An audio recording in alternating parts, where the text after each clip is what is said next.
Preparation तो मेरी 2-3 साल की रही है। पहले साल में मैंने जनरल स्टडीज़ पे काफ़ी फ़ोकस किया क्योंकि वो नया था मेरे लिए। फिर मैंने 2-3 महीने लिए ऑप्शनल को एक पहली बार रीड करने के लिए। मेरा ऑप्शनल एंथ्रोपोलॉजी है, तो मैंने 3 महीने में पूरा ऑप्शनल एक बार रीड किया।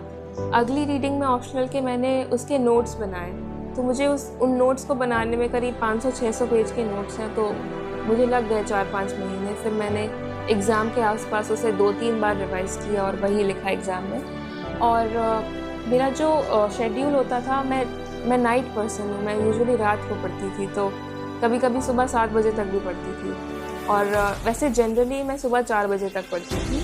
और मेरा दिन डिवाइडेड होता था यूजुअली कि करंट अफेयर्स इतनी देर करेंगे और उसके बाद करेंगे जनरल स्टडीज़ या फिर ऑप्शनल। तो करंट अफेयर्स को मैं दिन के 3 से 4 घंटे देती थी क्योंकि न्यूज़पेपर रीडिंग भी उसमें इंक्लूडेड होती थी। और ऑप्शनल के लिए मैं वही करीब 3 घंटे देती थी। जनरल स्टडीज़ के लिए भी 2-3 घंटे, तो करीब 10 घंटे, 8 से 10 घंटे की मेरी डेली की पढ़ाई होती थी। ये मेरा शेड्यूल था डेली।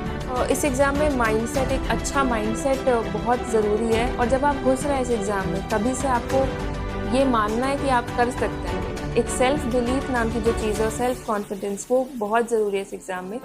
क्योंकि बहुत सारे फेजेस आएंगे जब आपको लगेगा कि नहीं हो रहा है आपसे, तो आप अपनी फैमिली से, अपने फ्रेंड से, सबसे मोटिवेशन लेंगे उस टाइम पे, या टॉपर्स टॉक देखेंगे इंटरनेट पे।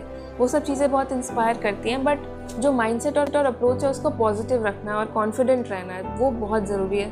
अपनी हेल्थ का भी ध्यान रखें। ऐसा नहीं है कि सिर्फ पढ़ाई कर रहे हैं, 8-10 घंटे भी पढ़ रहे हैं तो आधे घंटे का ब्रेक या बीच बीच में ब्रेक ले लेके पढ़ें। उससे दिमाग भी फ्रेश रहेगा और प्रोडक्टिविटी भी ज़्यादा रहती है।